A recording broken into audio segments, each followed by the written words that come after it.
Athiveera Ramapandian sir, கண்டனம். ஒரு பெரிய அளவில் பாதுகாப்பாக இருந்த ஒரு மாநிலமாக தமிழ்நாடு எங்களுடைய ஆட்சி காலத்தில் இருந்தது. ஆனால் இன்னைக்கு குழி தோண்டி புதைச்சிட்டாங்கன்னு சொல்லிட்டு சட்டப்பூர்வமாக இந்த நடவடிக்கை எடுத்திருக்கிறார்கள்.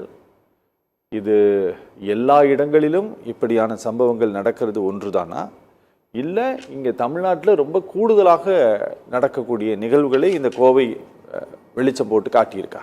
நிச்சயமா சார். அதற்கு முன்னாடி நீங்கள் தொடக்கத்தில் சொல்லும்போது அதாவது பெண்கள் வசிப்பதற்கு பாதுகாப்பான பெருநகரங்களில் சென்னை முதலிடத்திலும் நகரங்களில் கோவை முதலிடத்திலும் இருந்தது. இப்போ இந்த குற்றச்சம்பவம் கோவையில் நடந்திருக்கு. அந்த நிலை இப்போது இல்லை என்கின்ற ஒரு நிலைக்கு இந்த திமுக ஆட்சியில் பெண்களுடைய பாதுகாப்பு மிக மோசமாக இருக்கிறது.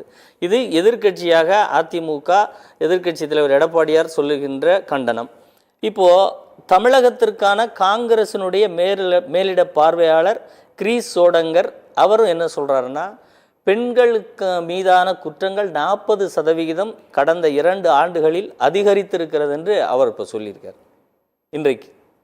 அப்போது தங்கள் கூட்டணியிலே இருக்கக்கூடிய தமிழ்நாட்டை மேலிட பார்வையாக பார்த்து கொண்டிருக்கிற காங்கிரஸ் கட்சி அதிமுக சொன்னதை அப்படியே அக்னாலஜ் பண்ணியிருக்குன்னா, அப்போ இங்கே பெண்களுக்கு எதிரான குற்றங்கள் மிகப்பெரிய அளவில் அதிகரித்திருக்கிறது என்பதில் வேறு யாருக்கும் எந்த மாற்று கருத்தும் இருக்க முடியாதுங்கிற அடிப்படையில் தான் நாம் இதை பார்க்க வேண்டிய ஒரு நிலை இருக்கிறது. சரி, ஏன்னா இப்போ சார், அதாவது பாலியல் குற்றங்கள் எல்லா ஆட்சி காலத்திலும் நடந்திருக்கிறது.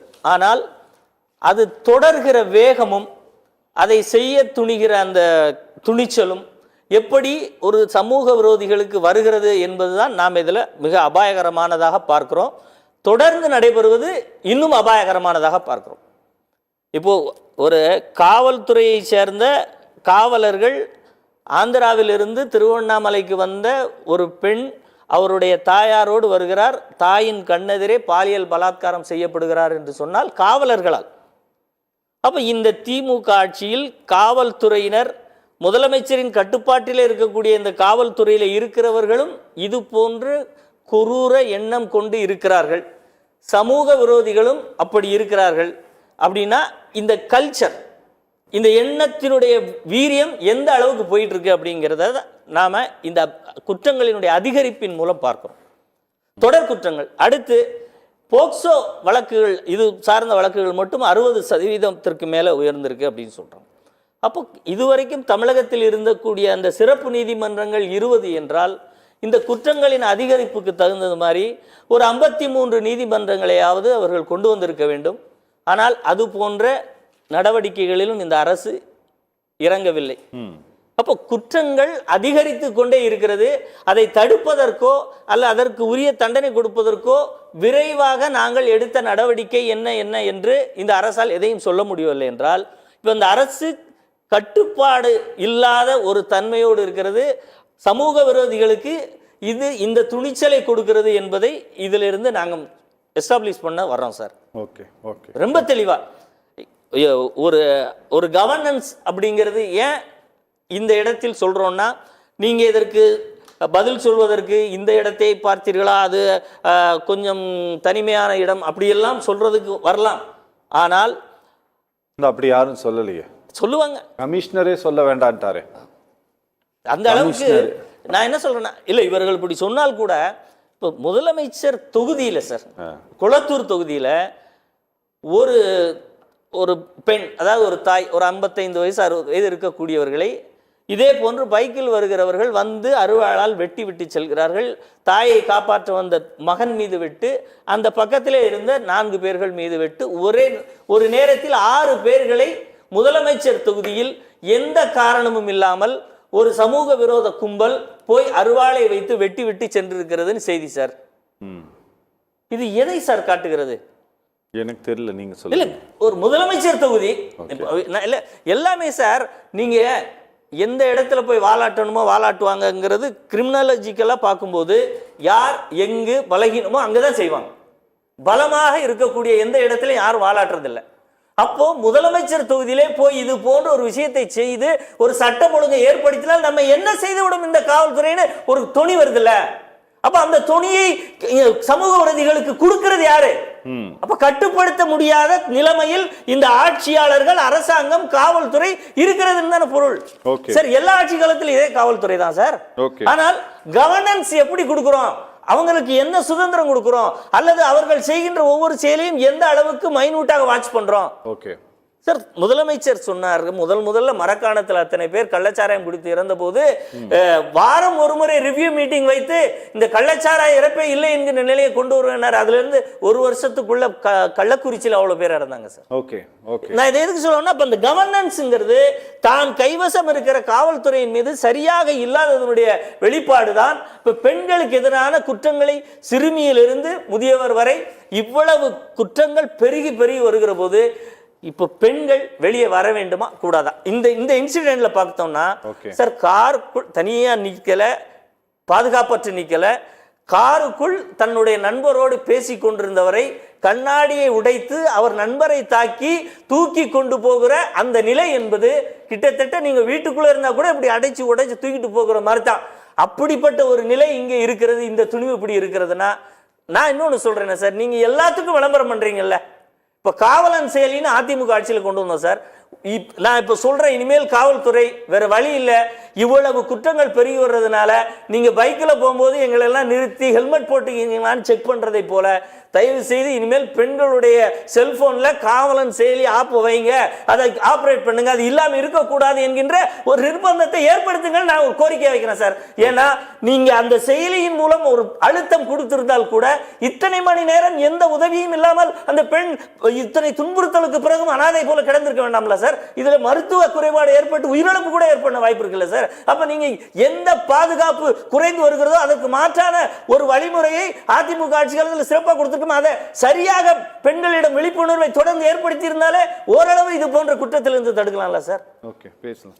அதிவீர ராமபாண்டியன் சார், ஒரு குற்றச்சம்பவம் நடந்துருச்சு அப்படிங்கிறதுக்காக இந்த அரசாங்கம் ரெஸ்பான்சிபிலிட்டி எடுத்துக்காம இல்லை.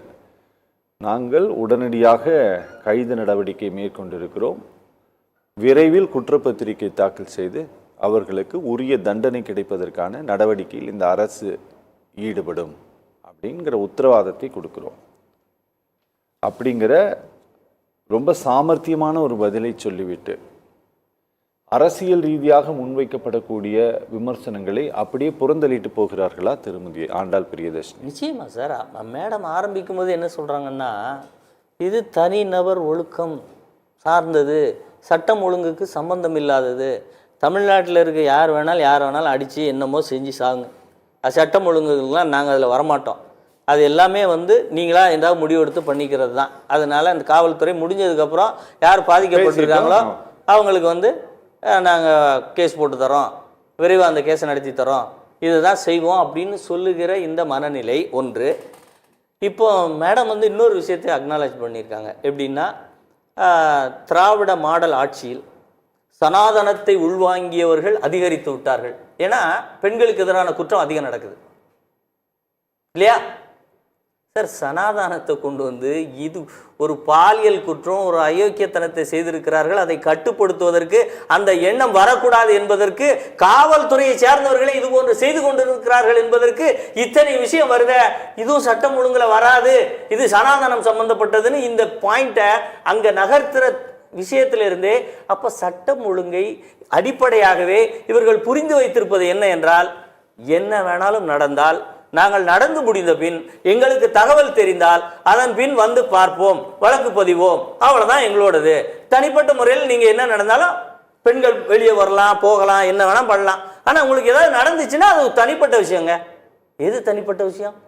ஒரு பெண் வீட்டிலிருந்து வெளியே வருவது தனிப்பட்ட விஷயம். ரோட்டுக்கு வந்துட்டா யாருடைய கஸ்டடி? அவங்க இந்த அரசுடைய கஸ்டடி இல்லையா? இல்ல வீட்டுல இருந்தாலுமே அத்துமீறல் வருகிற போது அரசு தான் பாதுகாப்பு கொடுக்கணும். வீட்டுக்குமே அரசு பாதுகாப்பு கொடுக்கணுங்கிறது இன்னொன்று. நம்ம வெளியே வந்தாலும் பாதுகாப்பு கொடுக்க வேண்டியது யார்? அதாவது இது எப்படின்னா, இவங்க அங்க போனதுனாலதான் இந்த சம்பவம் நடந்துருச்சு அப்படின்ட்டு இங்க யாரும் சித்தரிக்க முயற்சிக்கவில்லை. சரி, சரியா? யாரும் சித்தரிக்க முயற்சிக்கல. ஆனா நீங்க சொல்றீங்க இல்லையா, இப்படி இவங்க வீட்டுக்குள்ள இருந்தாலும் வீட்டை விட்டு வெளியே வந்தாலும் பாதுகாப்பு தர வேண்டியது அரசாங்கத்தினுடைய கடமைதான் அப்படின்ட்டு.